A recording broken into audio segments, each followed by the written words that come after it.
Salut à tous, ici Virginie de Mes Idées Fraîches et aujourd'hui je voudrais continuer de vous parler des listes d'ingrédients sur les produits cosmétiques conventionnels et vous donner 9 familles de produits chimiques que l'on peut retrouver dedans, histoire qu'on s'y retrouve un petit peu mieux.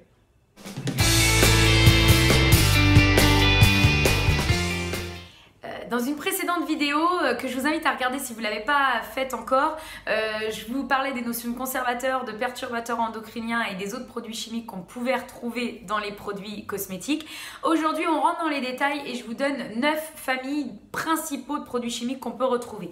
Alors attention, je tiens à préciser dans cette vidéo qu'il s'agit vraiment d'un survol de ce monde d'ingrédients. C'est vraiment histoire de s'y retrouver plus facilement. C'est une version simplifiée de tout ce qui pourrait y avoir, de ce que j'aurais aimé qu'on me dise moi quand j'ai commencé à m'intéresser aux étiquettes. Évidemment qu'on peut rentrer plus dans les détails, évidemment qu'on peut aller plus loin, mais voilà, je tenais à vous dire que moi ma vision c'est une vision globale et pour essayer de simplifier les choses. Donc c'est parti, on commence avec les ingrédients.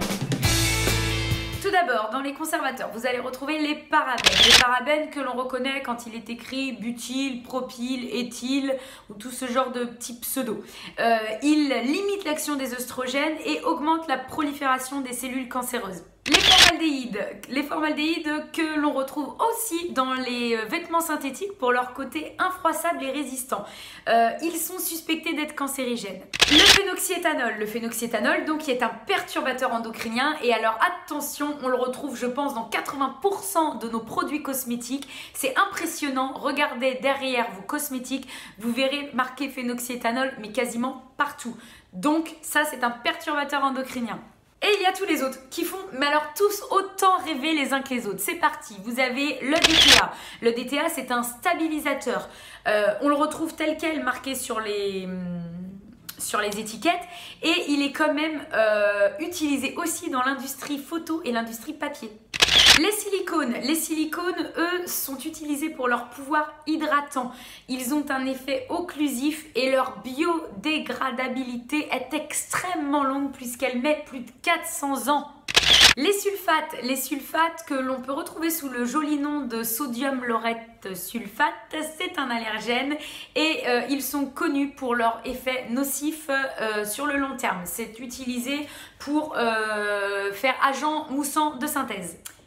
Les huiles minérales, elles, sont utilisées comme liant dans le produit. On retrouve souvent oil minéral, paraffine, paraffinium. Tout ça, ce sont des dérivés de la pétrochimie et elles ont un effet occlusif.